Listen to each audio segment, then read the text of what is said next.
Hello and welcome. I hope this is coming through and everyone can hear me okay. Yeah, I think we're all good. Sorry, there was a not slight is a stupid word to use there. There was an update. Hi, Sam, how are you? There was an update with all of my programs just after I got them fixed, so I want to make oh shit that everything's going through clearly. That was a blip. How are you this evening, Sam? I hope you are well and that you had a lovely weekend. Just want to make sure. I think I'm okay. Can you hear me okay?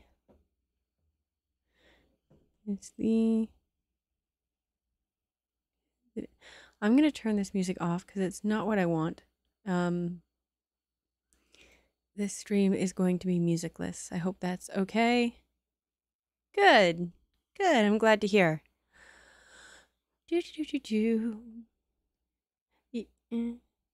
Awesome. That's great. Excellent.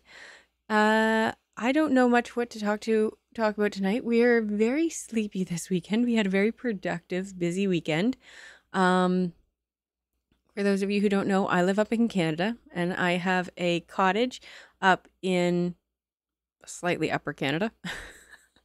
And we had a visitor that we actually got to see for the first time, because usually he comes and we're not paying attention.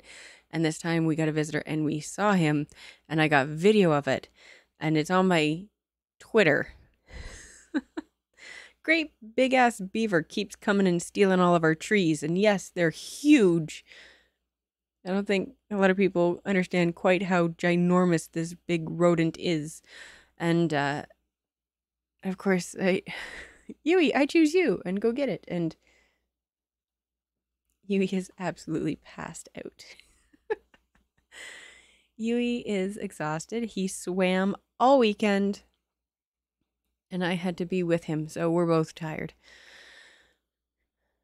Trying to grind in tomorrow. That's okay. I'll put it right out there. I am feeling a little sleepy myself. And the reason that I'm late is that I was desperately trying to get the next few chapters done. And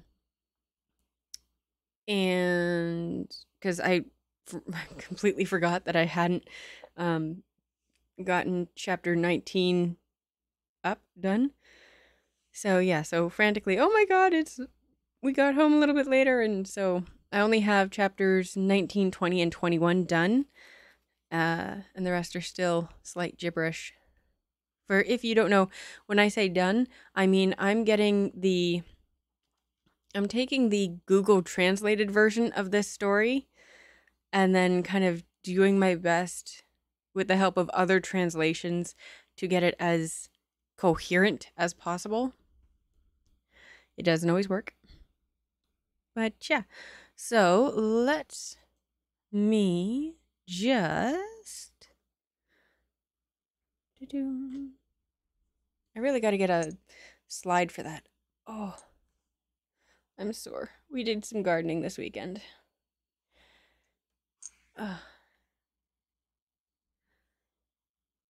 Okay. I do wish that I had my music, but it's fine. It's fine. That's probably too loud.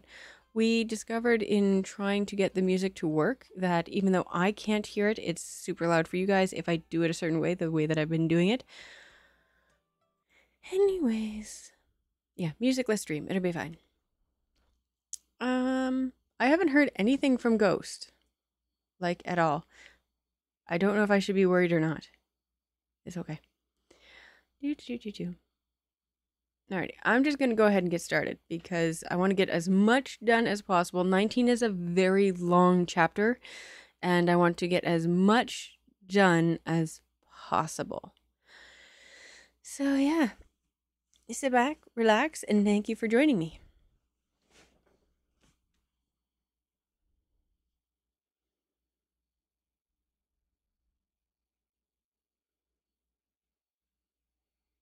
Reckon, for sure. So shamelessly put it in the My Hero fic rec. Absolutely. Yes. Let us know. For those of you who are listening and not watching, Sam has written us a fic. My Hero Academia. I'm assuming it's My Hero Academia. My Hero Academia one shot. Sam, may I ask, who are your pairing? If there is a pairing, I should say. Who is your ship?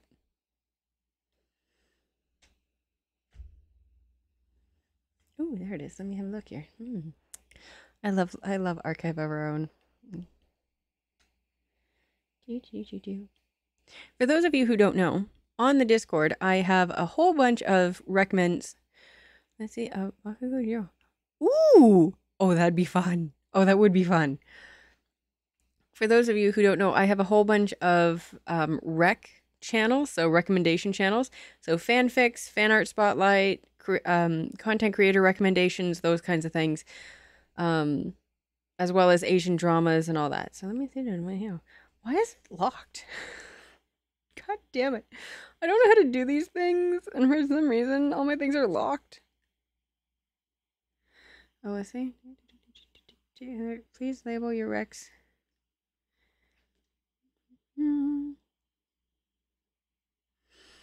I don't know. I'm not going to fix it right now, but I got you. I got you. I have no idea where it's... Oh, I know why it's locked. Never mind. Okay. I should undo that because that was a stupid idea at the time. Okay. No, I know why it's locked. Yeah.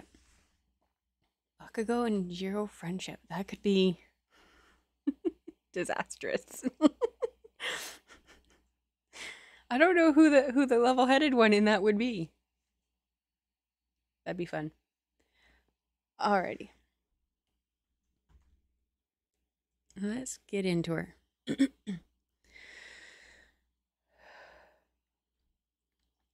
Chapter 19. Why didn't you get up and worship me? Chang Yang became a frequent visitor of the Nan'an Hou mansion. Every 3 days, he would go to the Qingdai pavilion to examine Liu Chaosong's pulse. Afterwards, he would go to the Blue Wind pavilion to stay for a bit, occasionally bringing some small gifts for Lin Qingyu. It was a joy to be able to see his Shishong so often. It was every time. It was just that every time they met, Shishong would have young Master Hou beside him. Young Master Hou looked as though he had really hit it off with him, looking more thrilled to see him than his Shishong was. As though he were his Shishong. To say nothing of telling Lin Qingyu his plan, he couldn't even get the opportunity to speak with Lin Qingyu alone.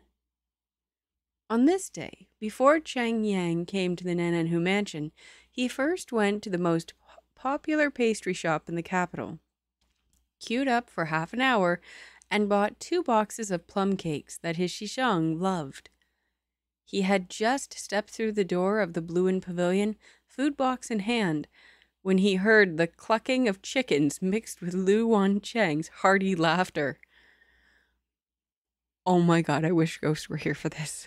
They're gonna be pissed that they missed this live. Because they've made several jokes and I'm going, just you wait. This was the scene that I was waiting for. Oh, damn. I wonder if I can keep going. Oh no, if they're not on here, they probably have reasons. That's fair, right? Okay, I'm just gonna put this on Discord.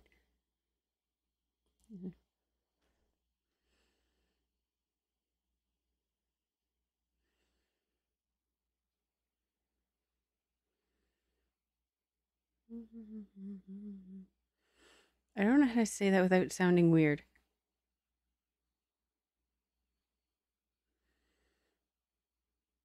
I can't say that without sounding weird. Okay, never mind. I won't say anything. Hopefully they'll see this. Little Shidi is here again. You could just bring yourself. There's no need to bring gifts. Come in, come in. Before Chang Yang could see the scene in the courtyard clearly, a figure covered in a riot of color flew in front of his face. When he came back to his senses, a feather floated down from the air and landed on his head. With the chicken feather in his hair, he was the spitting image of the filial son by the roadside, selling himself as a slave to bury his father. Side note, apparently there's a legend, tale, folktale, about a young man who's so poor he has to sell himself into slavery in order to afford to bury his father. And I'm not quite sure what that has to do with feathers, but I'm assuming it's because you're by the, I don't know. Filial son by the roadside, selling himself. I don't know. Maybe in the tale he got covered in chicken feathers? I don't know. Anyways. Chang Yang once again froze. I can't remember his voice. Young Master Hou, this is... There was a smile at the corner of Lu Wancheng's lips. Cockfighting. It was only then that Chang Yang saw clearly that what had flown past his eyes just now was a rooster that had lost half of its feathers. Oh, I should warn.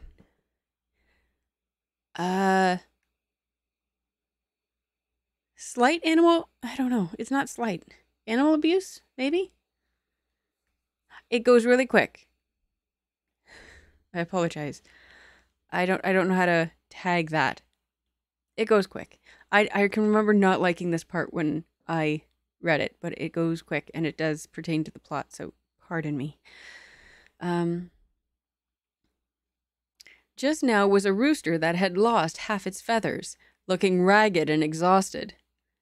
That flight should have been its last stubborn struggle. After that flight, it fell to the ground, gasping its final breaths. And the other rooster, the culprit, stood proudly at Lu Wancheng's feet, confidently shaking its little rooster head. Looking at the chicken feathers littering the ground, Chang Yang couldn't help but feel distressed. Heaven has no eyes. How could they allow his Shishong, his immortal-like existence, to marry this spoiled fop whose actions were a disgrace to his good looks? Lu Wancheng's expressive impropriety strengthened his determination to rescue his Shishong from this abject misery. Greetings to young Master Hou. Where's my Shishong? He found me too noisy, so he went out to relax. He should be back any time now. Lu Wancheng looked at the door and smiled. Oh, speak of the devil and he will appear. Lin Qingyu had taken Huan Tong to the garden to bury a few pots of medicinal materials under a tree. When he came back to see the lively scene at the Blue Wind Pavilion, a vein on his forehead twitched. He blamed the medicine he formulated for Lu Wancheng for being too effective. With the weather becoming warmer every day, it gave Lu Wancheng the energy to seek out a life of dissipation.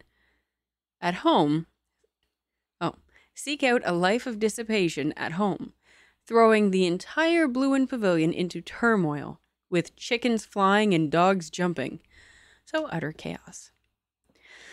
Lu Wancheng welcomed Lin Qingyu. Meeting his icy gaze, he said with a smile, Qingyu came back at just the right time. Your little Shidi is here. Chang Yang. Shishong. Lin Qingyu looked up at Chang Yang's head. What are you doing with that chicken feather in your hair? Lu Wancheng turned his face away and gave an impolite... Chang Yang was extremely embarrassed. He quickly took off the chicken feather from his head and said, shamefaced, Shishong, I brought you 2 boxes of plum cakes. Try them later. Then Qingyu nodded. Thank you very much. Qingyu, you're late. Qingyu, you're late. Lu Wancheng leaned over and picked up the cock that had won many victories for him. You didn't get to appreciate my Bao Bei's heroic posture in combat. and I have no wish to appreciate it, Lin Qingyu said indifferently.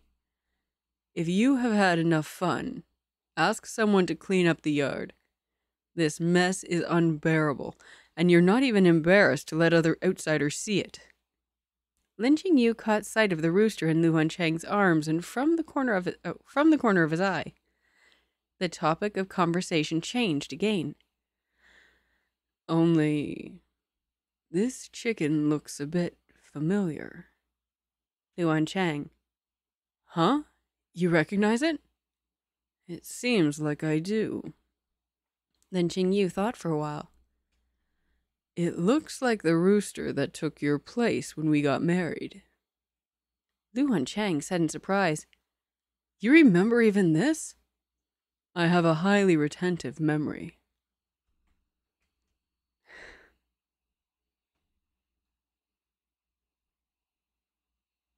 I hope that came through. Crickets, crickets, crickets. Lu Wancheng looked down at the rooster in his arms. His expression looked quite complicated. Chang Yang also turned to look. In his eyes was something like envy. Lu Wancheng handed the rooster to Huan Tong and instructed, Go and find out if this one is the rooster that worshipped with Qingyu. As Chang Yang had expected, today the three of them were gathered together once again, and he couldn't find the opportunity to speak with Lin Qingyu alone. For Lin Qingyu, he was a male outsider, and it was inconvenient to stay for a long time. After the exchanging of a few words, he must take his leave. Time was running out. He couldn't talk about his plan with his Xishong, so he settled for the next best thing and told interesting anecdotes of their travels with their master, such as when they went boating on the Jiangnan waterways, traveled across the Shu countryside, sampling genuine peasant fare. One winter they were forced to spend the night in a ruined temple because they did a last-minute rescue of an injured hunter, which delayed their journey. In the dead of winter, with the wind bitingly cold, they, their master, another fellow senior disciple, and an accompanying page huddled around the fire, closing in for warmth. Their master, feeling so sorry for them, took off his coat to cover them. Chang Yang observed Lu Wancheng's expression as he said all this, but no matter what he said, Lu Wancheng always looked very interested. He asked, urging him on, Then what happened? For real? What?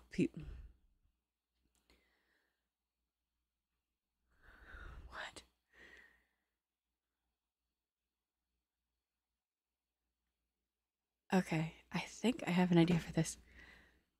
For real? People. This is the life. I have no idea what those three things were. I don't know. Anyways, did the crickets come through? I would hope that they came through, but I can't see it on any of my dials, so I don't know.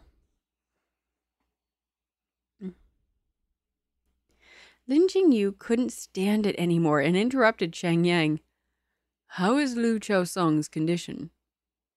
Chang Yang said, Third young Master Lu's illness is almost healed, but the second young lady wishes for him to be brought back to full health, so she has me come to the mansion every 3 days, just as before, to examine the third young Master Lu's pulse. Lin Qingyu and Lu Wancheng looked at each other, sharing a tacit understanding. Then he said, It's getting late. Shidi should head back. Chang Yang was quite unwilling. Then I'll come see Xishong another day. After Chang Yang left, Lin Qingyu said, Nan'an Tao knows about my relationship with Chang Yang, and she still asks him to diagnose and treat Lu Chaosong. There must be a trick. Wancheng opened the food box Chang Yang had given. She probably wants to use your shidi to do something. Lin Qingyu thought about possible actions Lu Nan'an might take. He saw a certain someone minding his own business, steeping tea.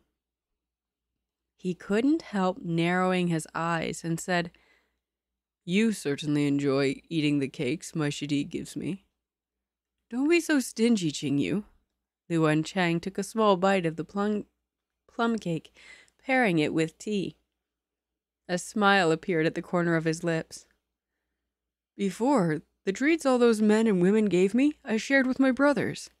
A good Shangdi shares his blessings." Lin Qingyu asked, "What do you mean, all those men and women?" Lu Wancheng raised his eyebrows. "Why? You're allowed to have schoolmates, but I'm not?" Lin Qingyu said bluntly, "You've been raised in the inner courtyard since you were a child. Reading and writing, they were all taught to you by private teachers. Where would you have had classmates? And even if you had, where would you have gotten female ones?" Lu Wancheng held back his smile. He was silent for a while and then said, slowly, "Dr. Lin seems to have a lot of questions to ask me." I didn't ask anything," Lin Qingyu said calmly. "And I also didn't ask young Master Hou to tell me anything." Lu Wancheng propped his cheek in his hand. It was difficult to tell by his tone whether what he was saying was true or not. "You can ask. Maybe I'll answer you truthfully." Lin Qingyu paused. He said, "Forget it. I'm not interested." Rather than him clucking his tongue, pressing him for an answer, he hoped that Lu Wancheng would tell him of his own accord. Otherwise, even if he asked, Lu Wancheng might not tell the truth. Lu Wancheng looked at Lin Qingyu for a while, then changed the topic with a smile. "Qingyu, shall we have dinner together tonight? I asked the kitchen to stew the rooster." Lin Qingyu followed his lead and asked casually, "Which one? The one that performed the marriage ceremony with you?" Lin Qingyu was baffled. "What did it do to offend you?" Lu Wancheng winked. Looking at it puts me in a bad mood." Lin Qingyu sneered. "You kill the donkey as soon as it leaves the millstone. If you're so capable..." Sorry. Let me do that again. "You kill the donkey as soon as it leaves the millstone. If you're so capable back then..."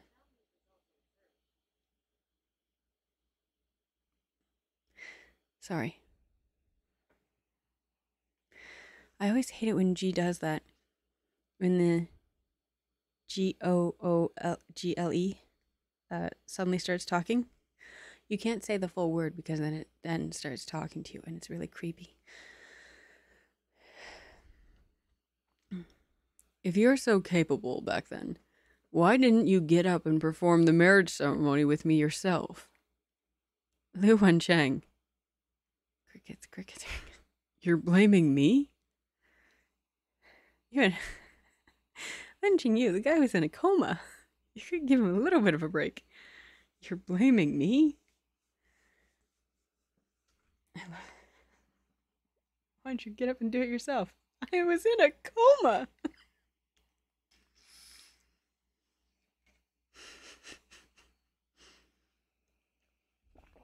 I don't know about you, but as far as excuses goes, it's a good one.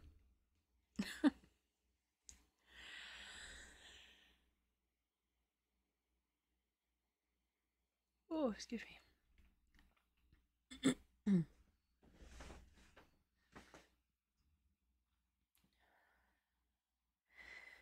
Sorry, I need to catch my breath between.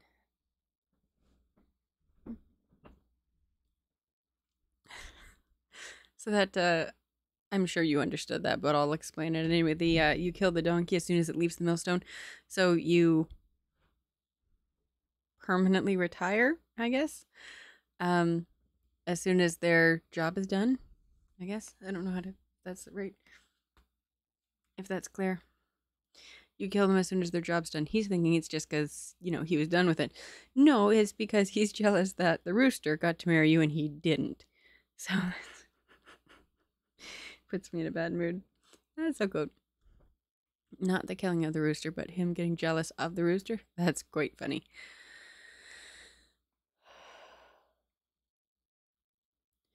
Three days later, Chang Yang came to the Nan'an Hou mansion as usual to examine Liu Chaosong's pulse.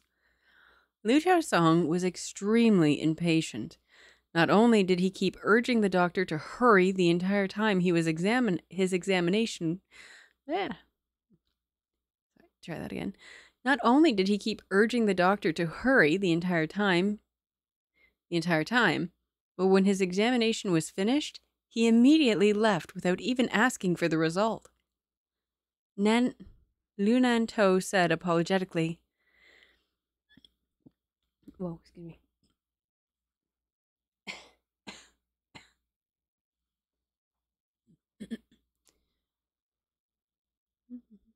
Liu Nan'an said apologetically, "Third brother must have something urgent he needs to attend to. Dr. Chang, please forgive his rudeness." Chang Yang said, "Second young lady is being too polite. There is no longer any great obstruction to the third young master's body. He can already resume his normal work and rest." Rest my ass. Liu Nan'an smiled and nodded. "Thank you for your hard work. Since that is the case, we will no longer need to inconvenience Dr. Chang coming here every 3 days." Chang Yang was stunned and said, feeling a sense of loss, "Then I shall be taking my leave." After Chang Yang left, Liu Nan'an summoned her trusted maid and instructed her, "Follow Dr. Chang and make sure that you're not discovered. If he does anything out of the usual, report back immediately." Gaining entry into the compound of a wealthy family such as Nan'an Hou was not an easy matter. Chang Yang was well aware that today might be his last chance. If he misses it, he didn't know how long he would have to wait. Chang Yang considered it over and over, and then made up his mind. He wrote a note with the pen and paper he carried with him. Just as he was worrying how he was going to get the note to Lin Qingyu, he saw Huan Tong coming from the direction of the garden with the 2 medicine jars in his arms. Without any hesitation, he blocked his path. Lin Qingyu had brought Huan Tong with him during his travels, so Huan Tong and Chang Yang were quite familiar with each other. Huan Tong accepted Chang Yang's note and said, Don't worry, Cheng." Why is it hard to say? Gongzi? Gongji. No, Gongji. Just a sec. I have to confer with Google Sensei. Because I think it's Gongzi. But the spelling of it could be Gongji. So we're going to ask Google Sensei.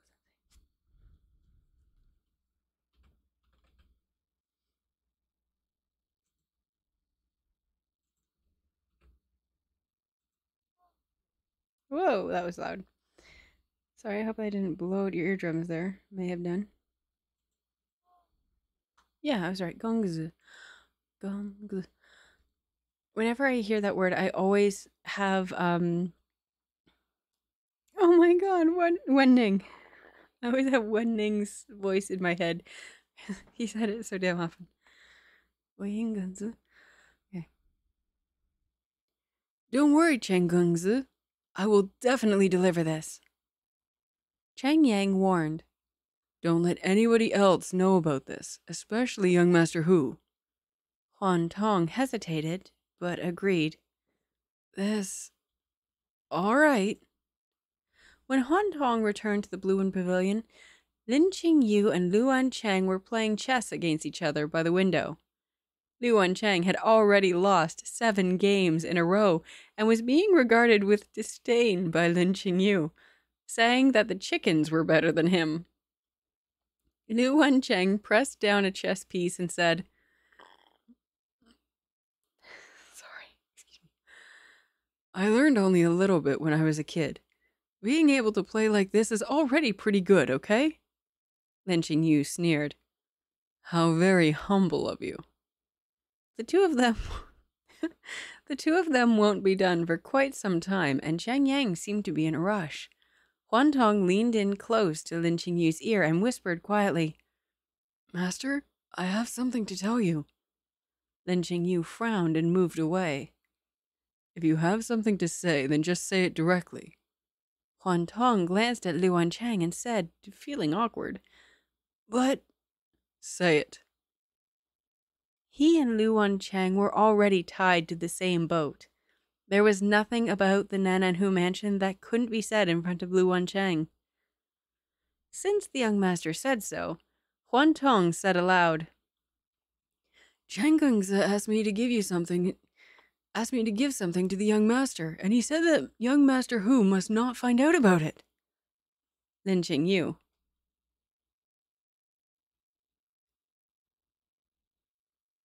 Someone please tell me if my crickets are working. Let me know if you heard that.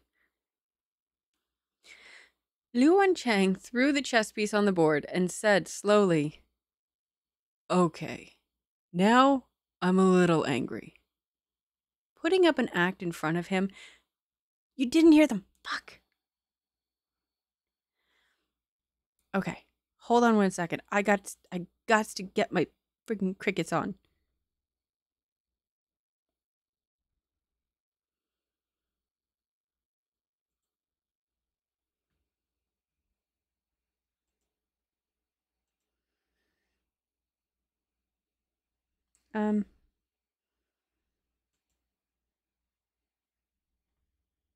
Okay.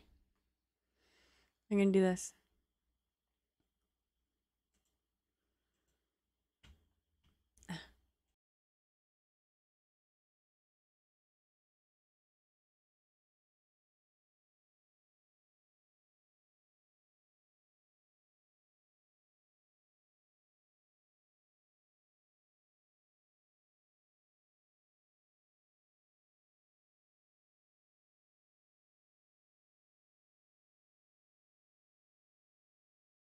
Hear me.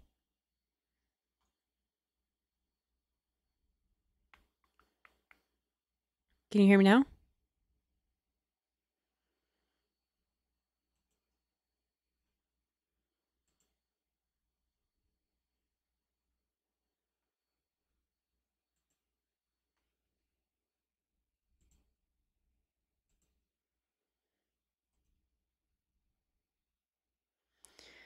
Okay, but can you at least hear me? I needs to know.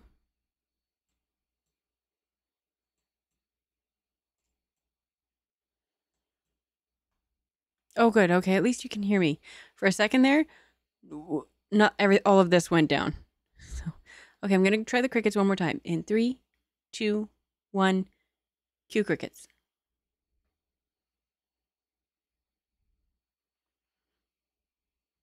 I don't know. I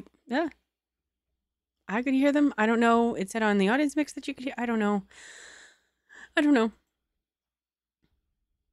Okay.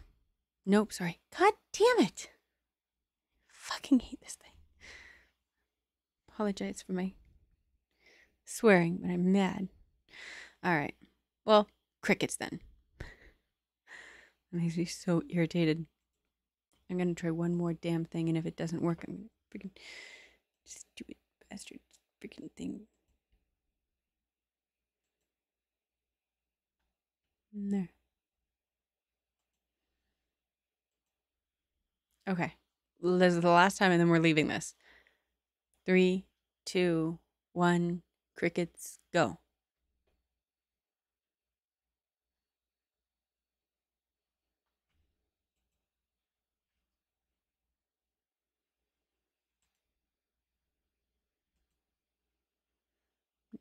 No, it didn't even show up on the thing this time. Nothing. Oh. Thank you, Sam, for sticking with me. I will. God damn, I'm so mad. Crickets. Why no crickets? I wonder. No. Surely that can't be right. Can it?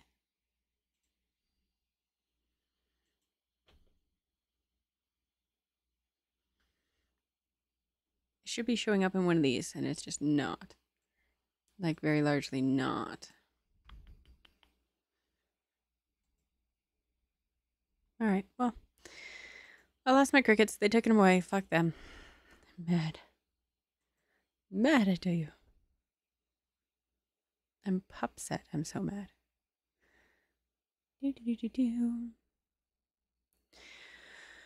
Okay. Wancheng threw the chest. Oh, okay. Now I'm a little. Yeah. Now I'm a little angry. Putting up an act in front of him, he could still regard as watching some sort of show. But getting up to petty tricks in private and paying no regard to martial ethics was crossing the line. Lin Qingyu asked, "What is it?" Wancheng took out the note and Lin Qingyu opened it in front of Wancheng. Only 6 words were written on it. "Meet me in the back garden. The willow sways beneath the moon, and lovers meet at nightfall." Wancheng recited this line of poem, deliberately enigmatic. "Will Dr. Lin be accepting his Shidi's invitation? How very curious. I'm looking forward to it." Lin Qingyu had a good guess as to the purpose behind Chang Yang's private meeting with him. It was still probably about taking him out of the Hou mansion. He muttered, "Shidi's every word and deed within the mansion must be within the control of Nan'an and the others. I think I already know Nan'an's intentions." "You only just found out now?" Wancheng laughed. "Everyone can see your Shidi's blind affections toward you. You can't blame them for trying to use it to make trouble." Lin Qingyu was displeased. "Can you not speak properly?" Wancheng raised his voice. "I can't. Someone is about to fucking I can't." No. Wancheng raised his voice. "I can't. Someone is about to fucking undermine my foundation, and you think I can still speak properly? Didn't we make a bond as sworn brothers? Aren't we good brothers partaking food together? What undermining foundation are you talking about?" Wancheng was left speechless by his retort. After he calmed down, he suddenly realized that what Lin Qingyu said made sense. How could a good brother possibly put a green hat on you? Green hat means jealousy. As long as he treated his wife as a brother, a green hat would never grace his head. Again, green means jealousy. Which is redundant because he's so fucking green. Wancheng lay back on the chair and said lazily, "You're right. Forget I said anything." Lin Qingyu gave a sarcastic smile and said to Hua Tong, "Go and reply to Chang Yang. Have him leave the Hou mansion. He mustn't come back again." "Wait." Wancheng's eyes were dark, as though some evil tricks were brewing within him. He saw him raise the corner of his lips into a wicked smile. He said, "My good brother, I think you should still go and meet with your Shidi." Lin Qingyu raised his eyebrows. "What are you thinking?"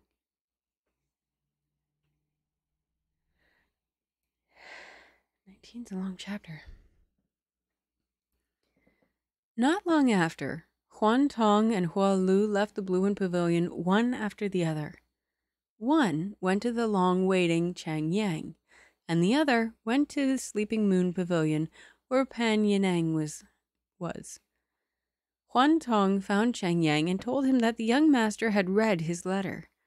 There were so many people in the mansion during the daytime that it was inconvenient to meet with him. He was going to have to be inconvenienced to wait a couple of hours in the mansion, and come nightfall, the two of them would meet. Cheng Yang had no objection. Huan Tong took him to an empty room in a side courtyard of the mansion. He said, "Chang Gunzi, please wait here. When the time is right, the young master will come without prompting." This wait lasted from dusk until dark. During this period, Huan Tong even served him a meal. It wasn't long past the summer solstice. The days were getting hotter day by day. Come nightfall, the lingering summer heat gradually dissipates, even becoming slightly cool sometimes.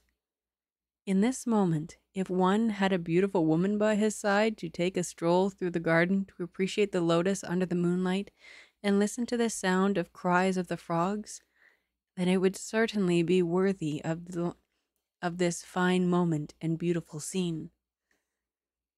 It was a pity that the two beautiful women of the Blue Wind Pavilion were doomed to be left without this leisurely enjoyment tonight. Lin Qingyu pushed Lu Wancheng out of the Blue Wind Pavilion, then sorry, just a moment. Yeah.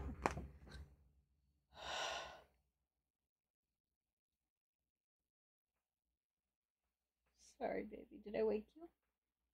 Oh, you're so tired.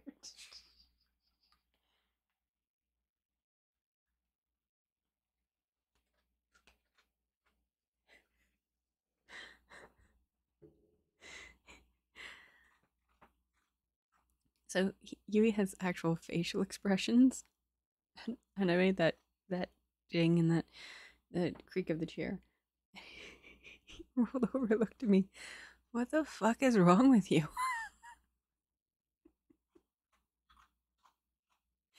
No, he's having a snack. Poor baby, he's so tired. Lin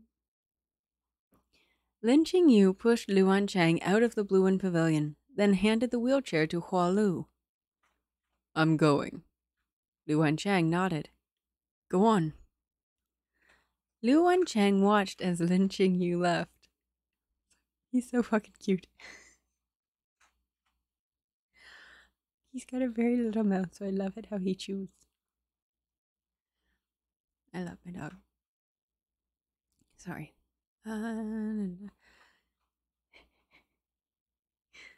Lu Wancheng watched as Lin Qingyu left, looking at his cold and distinct back. He felt a little uncomfortable. He attributed this discomfort to a man's desire to monopolize rearing its ugly head. It should be fine as long as he exercises a bit of control. It was like when he was little and someone would borrow and walk away with his most favorite beautiful toy. He would be concerned about it the entire time for fear that the toy would be soiled by others. Sure, that's what this is. Wait. This brainless little Shidi wouldn't be so impulsive as to enact a passionate confession and then stage a scene where he traps Lin Qingyu against a corner and puts his arms on the other's waist and forces a kiss, right? Fuck. Lu Wancheng's thoughts were running wild. He then heard Hua Lu ask him, "Young master, where are we going now?" Matters were urgent. Lu Wancheng calmed his mind and said, "The back garden." Lin Qingyu took advantage of the moonlight and passed through the back garden to the room where Chang Yang was waiting. With 3 taps on the door opened from the inside. Chang Yang couldn't hide his excitement. "Shishong!" Lin Qingyu said, voice low. "If you've got something to say, let's talk about it inside." Inside, the only source of illumination was an oil lamp used by the servants. it could only illuminate a small area around them. Chang Yang stared fixedly at the person before him. Under the faint light, the flame flickered in his Shishong's eyes. Staring at it for a long time, his breathing grew scalding. Before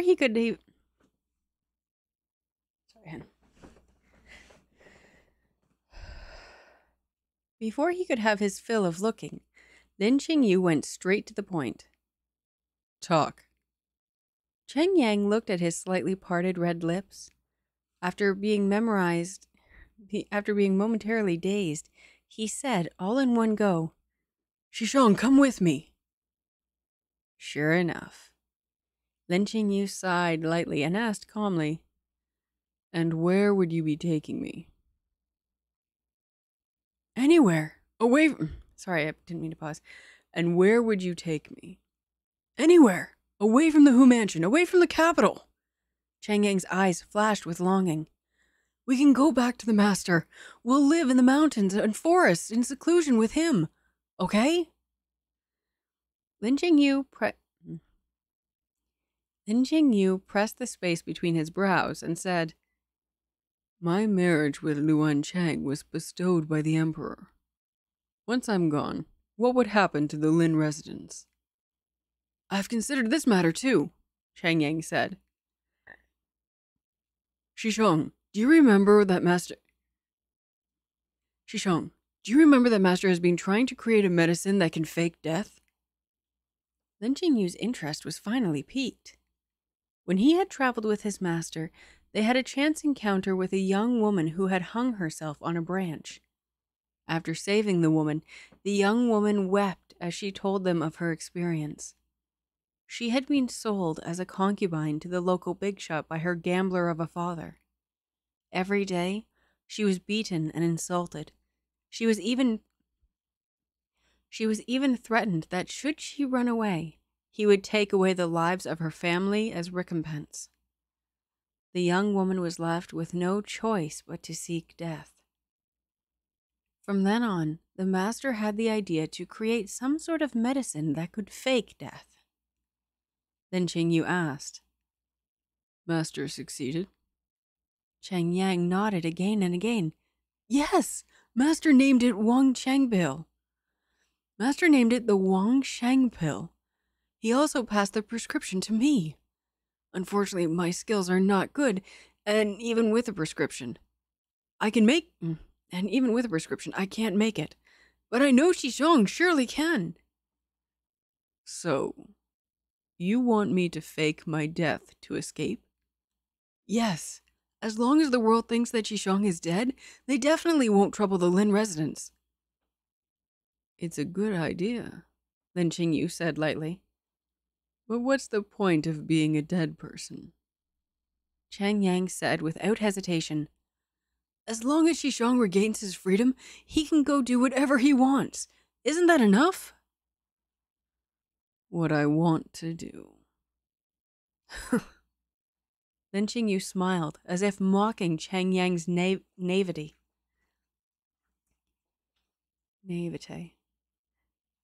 Didn't you say that you understand me? How can you not even know what I really want? I don't want to be an ordinary doctor. I want to be the best. I have to read all the books in the world and have an inexhaustible supply of rare medicinal materials. And these, only the Imperial Medical Department can give me. I don't shun prosperity, wealth, and power. I also like to see people kneeling before me, trembling with fear. Do you understand? Chang Yang looked blankly at Lin Qingyu, as though he were looking at a stranger. You don't know anything, and yet you keep harping about taking me away. It's ridiculous. Then Qingyu stood up. I'll have Hua Tong escort you out of the mansion. Things were much too far from Chang Yang's expectations. In his eyes, His Shishong was a noble and benevolent gentleman who harbored virtue and merit. Associating him with wealth and power was simply too outrageous, too unfitting. For a while, he truly couldn't accept it. However, seeing that his Shishong was about to push the door to leave, he couldn't help blurting out his thoughts. "Then, what Shishong wants? Can young Master Hou give it to you?" Lin Qingyu stopped in his tracks.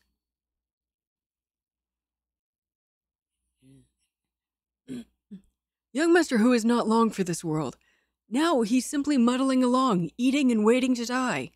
How is he any different from a spoiled fop thumbing his nose at the world? How can someone with such shameful behavior—" Lin Qingyu interrupted him, voice cold. "Then what do you want him to do?" Cheng Yang was stunned. "Shishong? Even you know that Wancheng is terminally ill. He's only got a single breath in him. You see him talking and laughing with you, taking nothing seriously. But you know how many medicines he takes every day, how many acupuncture treatments. He takes 2 steps and he's out of breath. A little cold can put him into a coma, one he might not wake up from. When he gets a cough, he can't sleep well at night, but because he's worried he might wake me up, he'll force himself to endure it. He's like this already. What do you want him to do? Go and take the imperial examinations, or join the army and serve the country? He only has half a year left. Why can't he spend what little time he has being a spoiled fop who doesn't have to worry about anything?" Lin Qingyu rarely spoke so much to others. How could he not know that Wancheng was mischievous, lazy, and weird?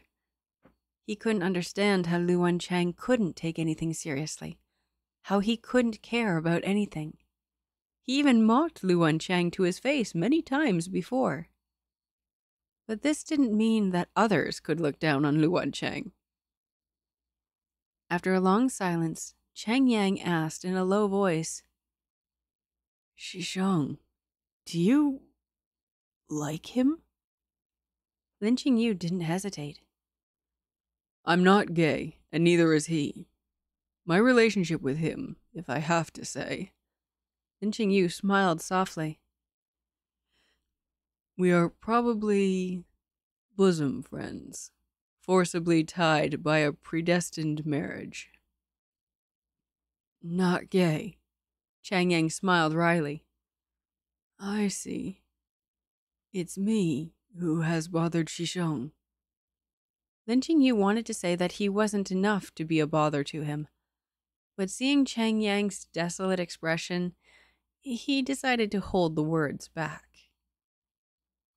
Chang Yang took a deep breath and took out a prescription from the medicine box. He forced out a smile. "This is the formula for the Wancheng pill. Please accept it, Shishong."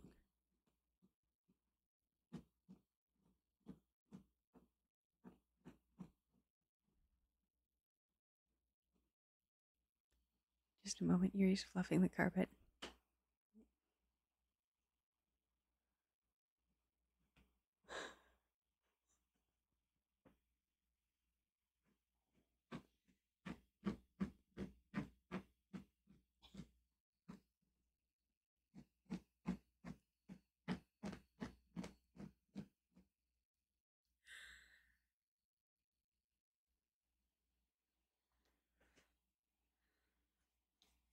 Just a moment. I know it's dead air. I'm just waiting for him to finish.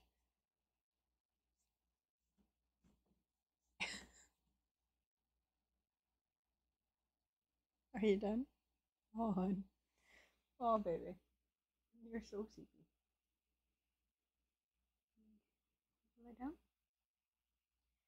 Oh, Davis, you're falling over. He's okay. He's falling over though. He's tired. I know, baby. Okay, you go sleep. Okay, you just want some pets from mom.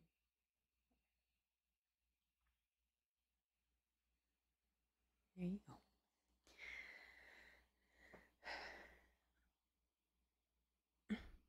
Please accept it, Shishong. I'm leaving. Lin Qingyu nodded slightly. Huan Tong, see the guest out. Chang Yang walked out of the room. Looking up at the bright moon on the horizon, he suddenly sighed. He traveled all the way to the capital for his Shishong. But now, the person before him was no longer the one in his heart. Maybe he should leave. No, Shishong has never been like what he had imagined. It was his own wishful thinking forcing his ideas on his Shishong. Shishong was right. Him being like this was ridiculous. Chang Yang was feeling dejected when he heard Huan Tong say, "Don't be sad, Chang Gunzi. With how my family's young master is, he will definitely not let himself be trapped in this wretched Nan'an Hou mansion." Chang Yang laughed to himself. It was just me thinking myself infallible. Huan Tong patted Chang Yang on the shoulder and said, Let's go, Chang Gunzi. Let's go, Chang Gunzi. Or it'll be too late. Chang Yang asked, Too late for what? Huan Tong smiled and said, Young Master Hou knew that Chang Gunzi might be sad tonight, so he's specially inviting you to watch a good show. The night grew darker. A dark cloud silently obscured the moonlight, and the lights in the mansion were extinguished. In the wooded back garden... What the fuck was that? Was that you?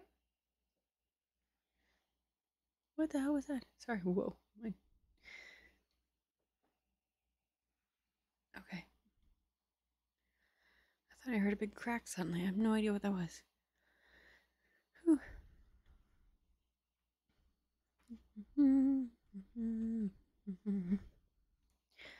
Okay. The night grew darker. A dark cloud silently obscured the moonlight, and the lights in the mansion were extinguished. In the wooded back garden, if it weren't for the lit lanterns, it would be difficult to see even the path under one's feet. Liu Chaosong took Chumomo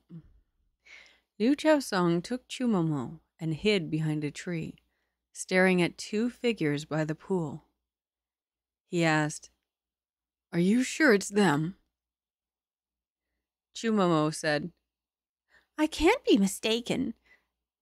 I cannot remember her voice, so she's getting a new one. I can't be mistaken. Dr. Chang was wearing clothes of this color today, and the Shaojun wore white clothes. Liu Chaosong gritted his teeth and said, Go! Get them! Don't let them get away! Chumomo immediately jumped out from behind the tree. She can't do much of anything, but her voice was loud. Her howl could be heard by half the mansion. Oh, if it isn't Shaojun! It's already so late, but Shaojun isn't attending to the young master by his sickbed, and instead he's sneakily admiring the moon with someone.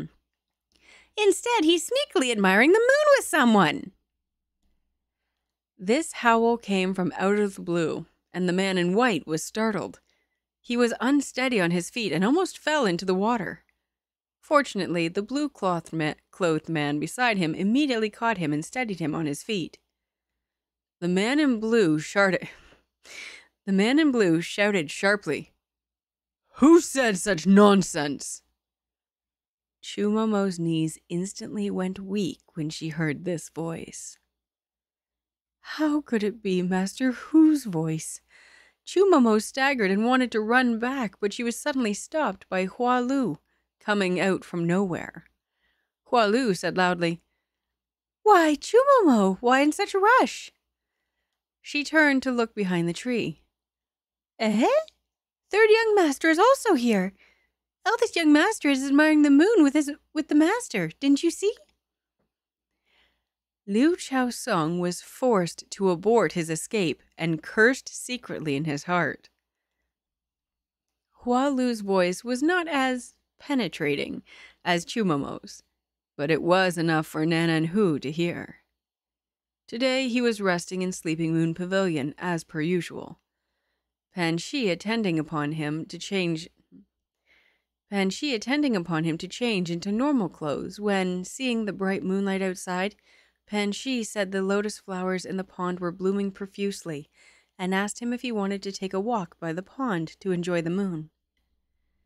Nan'an Hou was also a scholar and couldn't bear to betray the beauty of the moonlight. And so he took Pan Shi to the back garden where he happened to meet his eldest son, who was also here to enjoy the moon. Father and son got a rare opportunity to chat, and Pan Shi, under the guise of preparing their food, thoughtfully left this time for father and son. Wancheng took the initiative to mention the Empress. The Empress had always been concerned about her sister's only child, and from time to time she would send the eunuch to the mansion to pass on her greetings, often gifting him with supplements. Nan'an Hou asked him to wait for his body to get better, after which time he could go personally to the palace to thank her. The two were having a good conversation when that shout took them by surprise. It scared Wancheng so much that he almost fell into the water. Nan'an Hou knew that his eldest son was frail and weak. Seeing how Wancheng's face paled, his lips turning bloodless, he was, naturally, furious. "Who's talking? Come here!" Liu Chaosong and Chu Momo were invited by Hua Lu to appear before Nan'an Hou. Nan'an Hou said calmly, "And what is this master-servant pair doing making such a fuss in the back garden in the middle of the night?" Liu Chaosong put on a bold face and said, "Your son is here to enjoy the moon as well." Wancheng smiled feebly. "Third brother does not bring the singers and actresses he raises in the courtyard to admire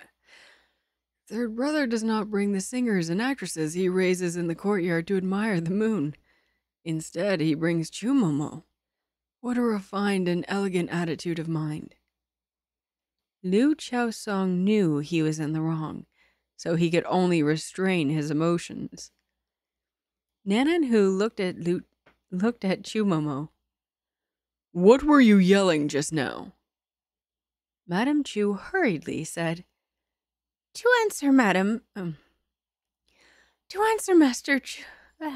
sorry, just a moment. To answer Master Hou, the servant accompanied the third young master to admire the moon. Seeing two people by the pond from a distance, I thought it was Xiaojun and Dr. Chang. You must not blame this servant. Everyone in the mansion knows that Xiaojun and Dr. Chang are fellow disciples and share a close relationship, often meeting with each other. This is how this servant misunderstood." Nan'an Hou said, a voice low, "Is there such a thing?" "Father, Dr. Chang was coming to the Blue Wind Pavilion, not to see Qingyu, but to see me," Wancheng said lightly. "Dr. Chang and I immediately hit it off upon first meeting and shared delightful chats. I asked him to frequent the Blue Wind Pavilion to accompany me and relieve the boredom with conversation." Hua Lu echoed his words. "This is true. Whenever Dr. Chang came to the Blue Wind Pavilion, it was to talk with the young master. There were even times when the Xiaojun wasn't there." Nan'an Hou's expression relaxed, and he asked, "Who is this Dr. Chang?" Wancheng said calmly, "He is the doctor who's treating third brother's kidney weakness." "Kidney?" Nan'an Hou pointed his finger at Liu Chaosong's nose and said, absolutely livid, "Explain yourself." He'd only known that Liu Chaosong was sick, but he hadn't known what sickness it was. Liu Chaosong was someone with a previous record. As soon as the words kidney weakness came out, anyone would suspect the same thing. Once again, kidney weakness is a form of STD, a well-known STD. Just to lay that out there, why the father's pissed. You got another one again. I told you to stop whoring. Yeah, that's basically what's going on here. Liu Chaosong's face immediately flushed, and he couldn't have... immediately flushed. He couldn't have a fit of anger in front of Nan'an Hou. Father has misunderstood. I just caught a cold. Naturally, Nan'an Hou didn't believe him. However, he couldn't very well interrogate him in front of the servants regarding such a matter that violated public decency. Follow me to the study. After that, with a flick of his sleeves, he strode furiously away. Father! Before coming here, Liu Nantao had repeatedly told Chaosong that no matter what the other party said, all he had to do was squeeze Lin Qingyu and Chang Yang's relationship. Even if it was fake, he only had to create suspicion. But he never expected that Lu Wancheng would point the finger at him instead. He wasn't going to be able to escape this heavy reprimand, but he wasn't going to let Lu Wancheng feel smug about it either. Liu Chaosong staggered to stand before Lu Wancheng. A grimace appeared on his face. With sister-in-law's good looks, there aren't just one or two people who admire him. Daga could bear it this time, but can you bear it next time? No matter how magnanimous Daga might be, I don't think even you can bear that many people casting greedy eyes at him in the dark. Third brother knows that he is mine. Since he is mine. Third brother too knows that he is mine. Since he is mine, then I ask you. Liu Wancheng smiled, and his gaze passed over everyone by one. Everyone one by one. Seeming to put, also seemingly not to. Seeming to, but also seemingly not to. He looked in Chang Yang's direction. Don't move. Don't touch. Don't think. Whoa, that was good. The author has something to say. The school grass salted fish gong. School? The school grass salted... I'm not sure what order this goes in. The school grass salted fish gong. My good brother, next time we have a marriage ceremony, I will make sure to personally perform it with you. Yeah, he was super jelly. What time is it? It's 9:37. I'm exhausted. I'm tired, but an hour and 15 minutes just for that one chapter. That's crazy. And I am saying that one chapter because we didn't hardly chat at all at the beginning. So yeah, 19 was a long chapter. I think chapter 20 is shortish. This doesn't go in pages though. It just goes in. Whoa. I'm scared. I'm so scared. I think we might get some emotion. Yes. I think. Wait.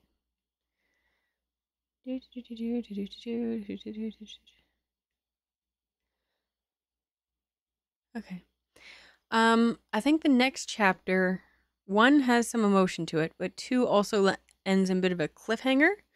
Or not a cliffhanger per se, not like other stories that you've probably read, but more like a lead into the start of the drama. I think what I'm going to do, because Wednesday nights are longer streaming nights, I think I'm going to leave these to Wednesday. So I'm only going to do 1 chapter. Oh, I don't know. Okay, I'll leave it up to you. 1 chapter tonight or 2? 20 doesn't seem like that long. It's not near as long as 19. But I leave it to you. What do you think? Also, this seems to be this Sunday. I don't see a lot of people on here. I think it's just Sam and I. Sam, I think it's just you and I on here. So if this isn't much of a stream, and I don't mean that you're not enough, I just mean like it's very slow. Oh, yeah, I think it's just you and I tonight. So I'm wondering, should I save the emotion and the lead up to plot and start next fun? You tell me, Sam, do you want chapter 20? Or are we good for here?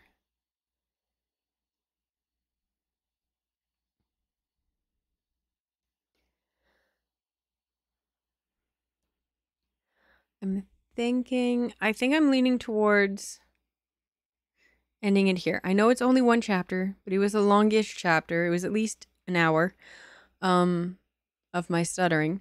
And I don't think my stuttering is going to get any better as we go along. Yeah, I think I'm going to call it. This is very CP night.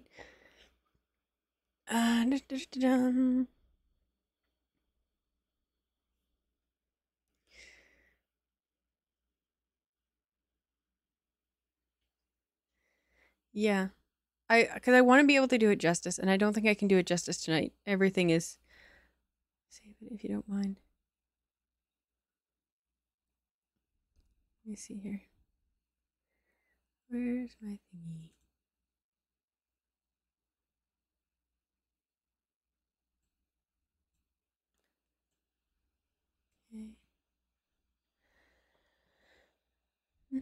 Okay.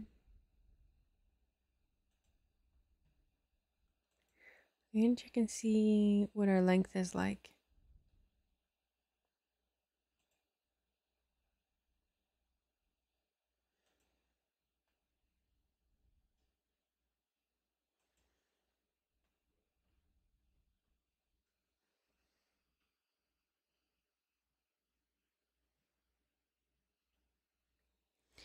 Okay.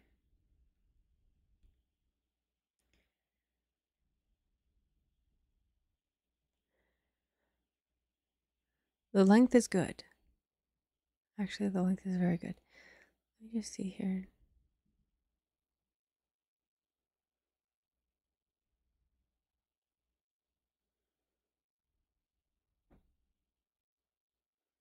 Sorry, I apologize for the silence. I am reading. Let me just...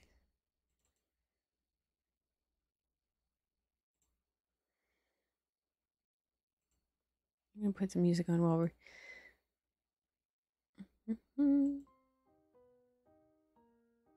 No. I'm going to put that on as I'm... Oh, that's not too loud.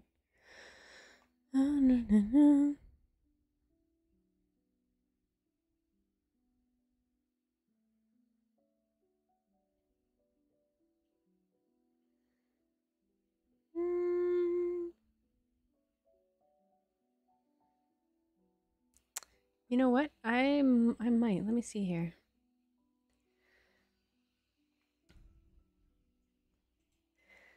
Let me see. I just want to make sure I get this right. You're asking if I can read yours on here? Is this correct? Is this how I'm interpreting this?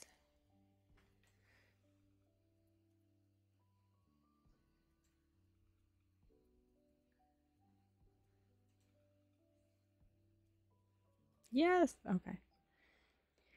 Let me just see. I'm just checking the length. Oh, let me go up. Get off. Why are you being like this? This thing's being a little bitch.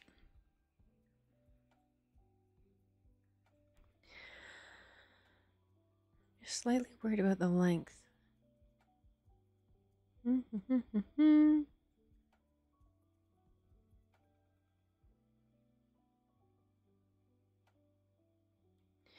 Okay, how about this? Because I want to keep these episodes as this, I can do it separate. Is that okay?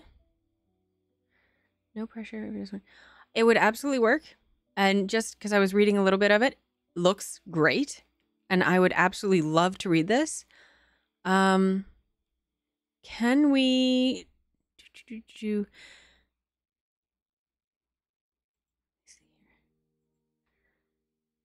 Spoilers, romance, headcanon, perfect. You know what? Fuck it. Yes, we're gonna do this. But I'm gonna intro this like it's one of my episodes, okay? So I'm prepping this like it's one of my Serdd's audio fan fiction ones. So that's how this is gonna go. I'm gonna turn off the music. Dee. And this is gonna get a full intro, okay? Yes. Plays episode intro. You want? Okay, yeah, I can do that. Right, let me pull this up here.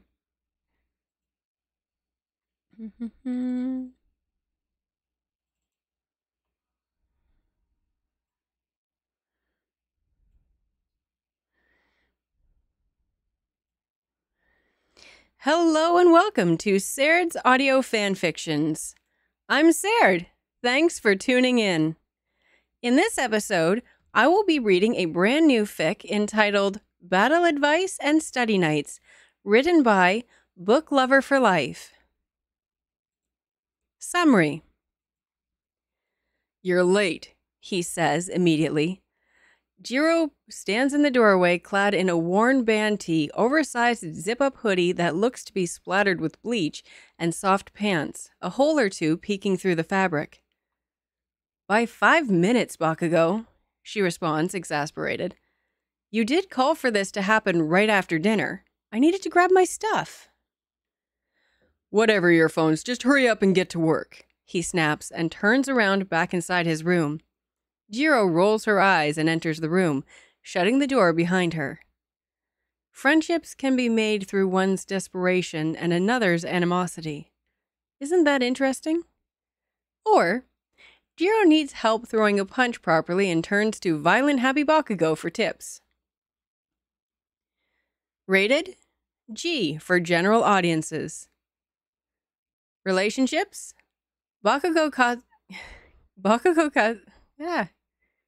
Is it Katsuki? Sorry. Bakugo and Jiro friendship. Additional tags include studying. Jiro is flexible. Bakugo is good at fighting.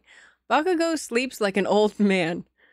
Jiro Kyoka centric. Bakugo I want to call him Katsuki centric. Bakugo is smart. Bakugo is a good friend. Jiro Kyoka is in the Baku squad. Bakugo is bad at Bakugo is bad at feelings. Tsundere Bakugo. New friendship. Gymnastics. Sparring. Gym day. No shipping, no sex, no spoilers, no romance. Headcanon, prompt fic, bedded. Yes, that's how you... It is Katsuki? Okay. This fic was originally published April 22nd and is complete with 1 chapter. With all that out of the way, let's get to it. Holy crap, that landed right on the end of the song too. That was pretty good, considering all the blah blah blah blah blah. Bakugo plods down the sidewalk in front of the dorms. The sun shines in a clear sky, and the barest breeze moves lazily in the air. He grumbles under his breath about schoolwork and dinner preparations for a bunch of extras. He scowls at the sun's heat, making him sweat and burning his shoulders, and those of other students passing by on their walks. He shifts the duffel bag on his shoulder as he pushes open the door with the other... He shifts the duffel bag on his shoulder as he pushes open the door with the other to Gym Beta. He scans the interior of the large, high-ceilinged room. A handful or two of students are scattered across the area, in groups of 2, 3, or solo. Bakugo frowns at the number of students, but that can't be helped on a Saturday afternoon. He finds a spot on the benches away from everyone else's things and claims it as his own. He drops the bag harshly, stepping away to a set of exercise equipment. He breathes in and stretches his arms out in front of him. Exhaling, he rolls his shoulders. He steps into the equipment and completes a quick warm-up. When finished, he takes a sip from his bottle and glances around the room. His eyes snagged on an extra he recognizes. Earphones. What's she doing here? He questions.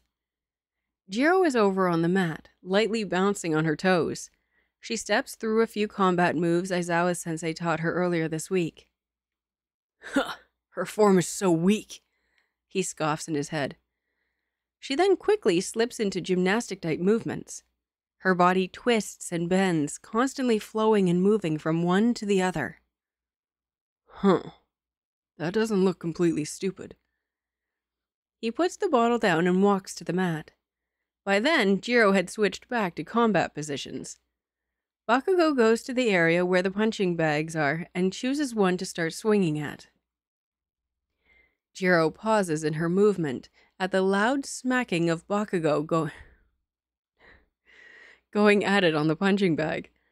She recognizes some of the moves taught in class, executed perfectly by him on the punching bag. He really is that good. He must not be He must not be ultimately all talk, even if he is a jerk about it. She comments to herself, I need to get on that I need to get on that level as soon as possible. I don't want to fall behind the rest of the class. She turns back to her practice with renewed energy. As time passes, Jiro grows increasingly frustrated. She tries to mimic what Aizawa-sensei demonstrated in class, but her blocks and punches aren't as strong as they should be. Why can't I figure out what I'm doing wrong? She mentally screams in frustration. She looks over to Bakugo, who is sitting down, breathing hard beside the punching bag. Maybe ask Bakugo? Ugh, but he'll just yell at me and blow up in my face. But will it hurt to try this time? I could offer him something in return, but what? She debates in her head until she sighs and walks up to Bakugo. He looks at her, annoyed. What do you want, earphones? Bakugo scowls. Nothing much. I would appreciate it if you could give me some criticism on the combat moves Aizawa-sensei taught in class, she says flatly. No way. I'm not here to watch you train or babysit. It's not worth my time. He scoffs as he gets up and turns away. Wait! I can make it worth your time. I'll do a favor as payment. She hopes this is enough to at least keep him from ending the conversation. She notably needs help with her hand-to-hand combat skills, and he looks to be adept in it. Bakugo looks back over his shoulder. Why would I go out of my way to help an extra? I'll be your study partner for 1 week, Jiro states, chin high. Bakugo narrows his eyes. 1 day for every day I help, he shoots back. Deal. Jiro smiles a little, and Bakugo rolls his eyes, annoyed. He takes a step back and looks Jiro up and down. He gestures towards her. Let's see your stance. For the next hour or so, Bakugo observes Jiro's every move and corrects what she's doing wrong, albeit harshly. It is getting late into the afternoon when they stop. Bakugo holds up a hand, a small explosion firing off. That's enough. That's enough. We've been at this all day. I'm done helping. He exhales loudly and turns away to his bench. As he picks up his bag and bottle, Jiro calls out to his back. Thanks for the help. Bakugo just lifts a hand lazily and scoffs. Whatever. I'll see you at 7 p.m. sharp in my dorm, or else. He yells and exits through the door. Jiro rolls her eyes and gathers her stuff to leave also.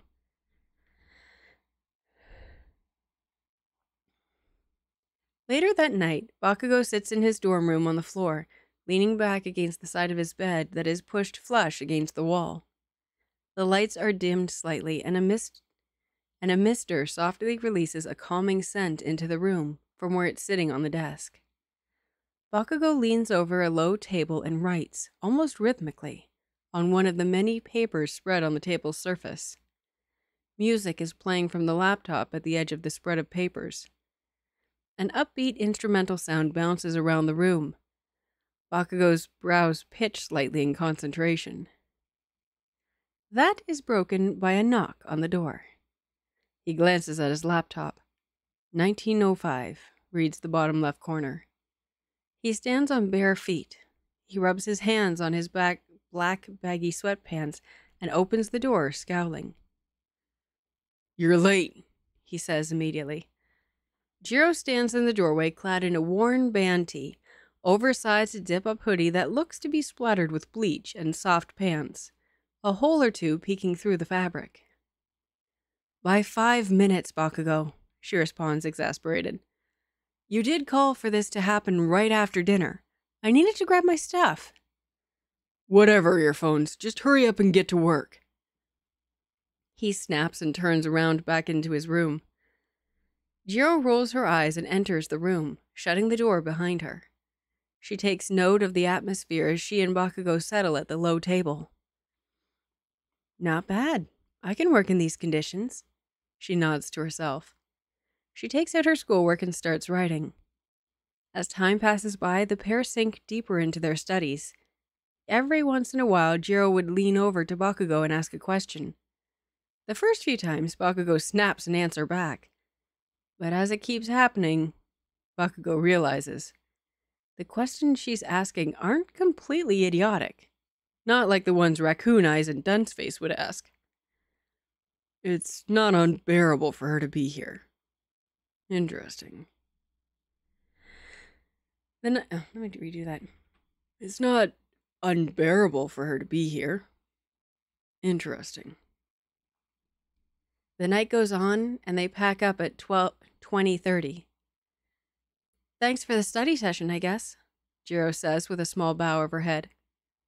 "Don't thank me. This is part of the deal," he says, and puts his things away in his backpack. "You were helpful, and—" "Of course I am. I'm the best," Bakugo interrupts. Jiro looks at him with a "seriously" expression. "Whatever you say. Good night." She turns away and leaves his dorm. "Night," he grumbles and prepares for bed, quickly and efficiently. Apologize for Bakugo's voice, I'm all hoarse. 2 days later, the two find themselves at the gym again. They warm up separately on the mat. Bakugo is drawn in again by Jiro's flexibility. It could be seen as admirable by others, but he would never say that out loud. They square up with each other and begin sparring. After a few takedowns by Bakugo, he signals to stop. "I know what your problem is," he says.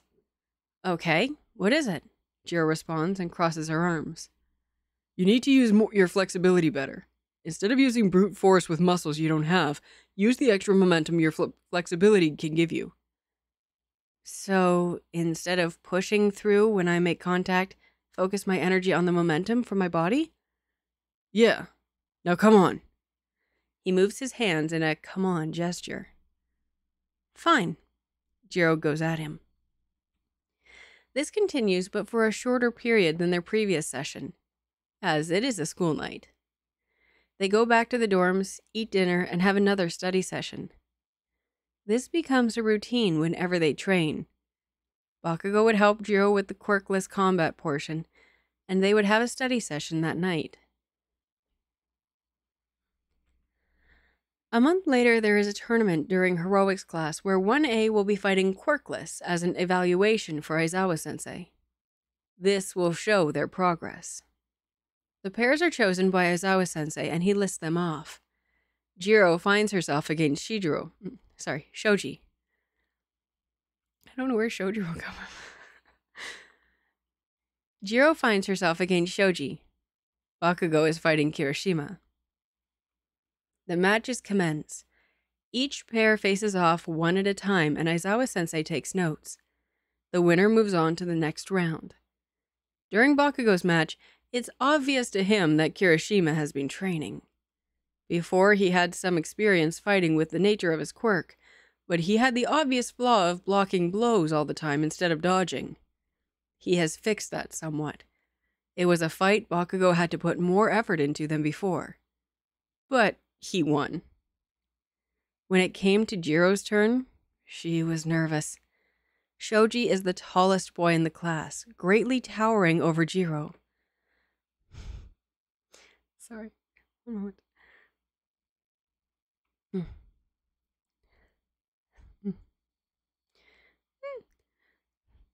Am I even a match against him?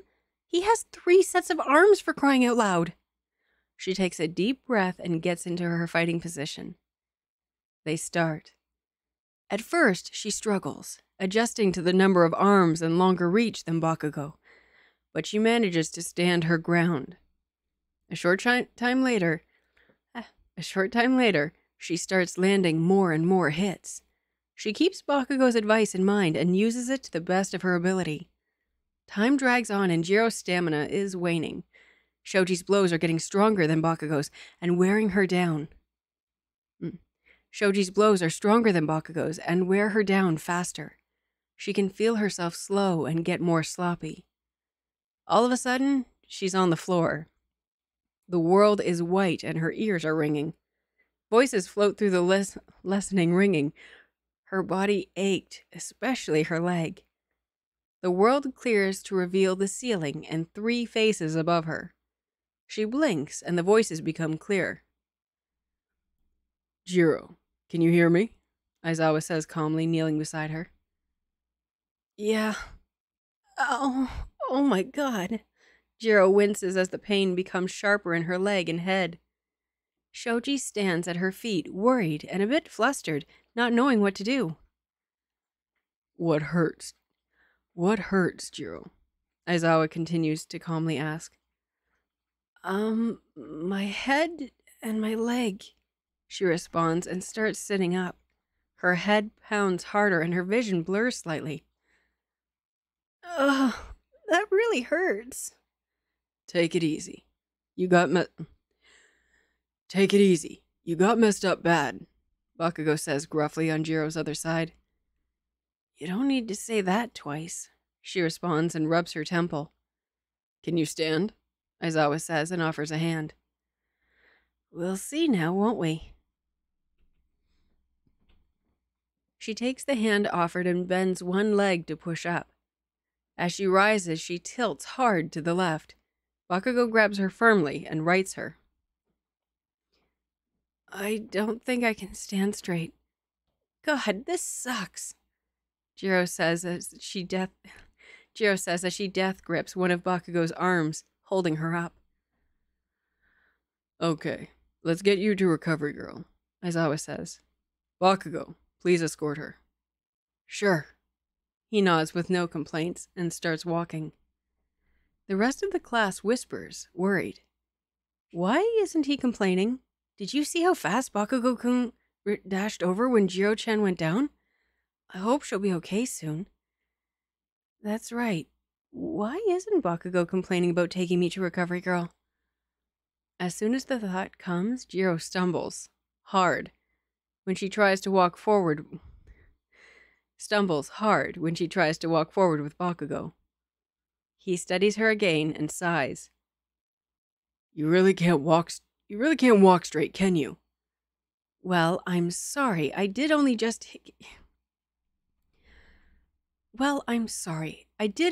get hit hard, so hard that... Sorry, let me try that again. Well, I'm sorry. I did only just get hit so hard that... She's cut off with a click of his tongue and scoops her up, bridal style. Whoa! The world tilts and rights itself. He continues walking out of the training area into Recovery Girl's room. They go through the doorway and Bakugo places her on a bed. Jiro clears her throat and says, Thanks for helping me out. He turned his head away, hiding his face from view. It's whatever. I couldn't rely on anyone else to do it right. Jiro smiles and Bakugo sees it out of the corner of his eye. Recovery Girl walks over to the pair of them. What's the issue today? No, well, what was that? What's the issue today? The old woman asks. She got banged up during a quirkless fight. Her injuries seem to be her head and her leg, Bakugo responds immediately. RG nods her head. Okay, let's take a look at you, dearie. Hey! Jiro calls out to Bakugo. He turns back to face her. What? He responds, but noticeably without his usual scowl. Thanks again. And this time it is evident. It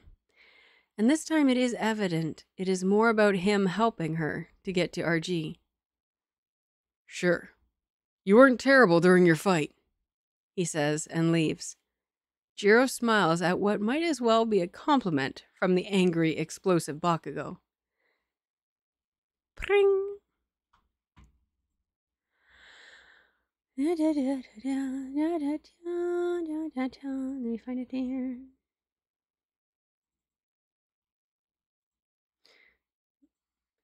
Well, that's it for this episode.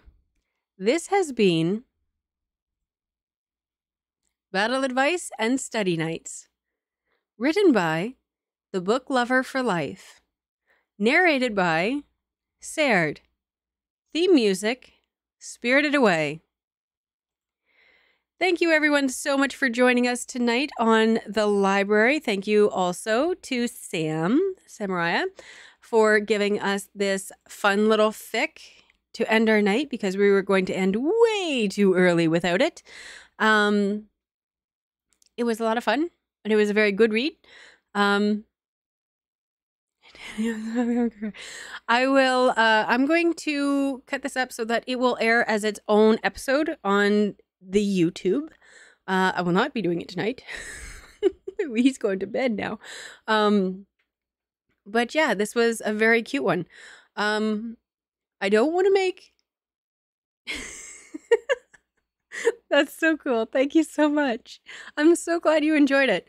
I will also, if you'd like, if it's okay with you, it'll need some editing. Blah, blah, blah. But I can put this on the podcast as well, if you'd be okay with that. Because I'd be more than happy to put it up as an actual episode for it to air. And do it up, properly.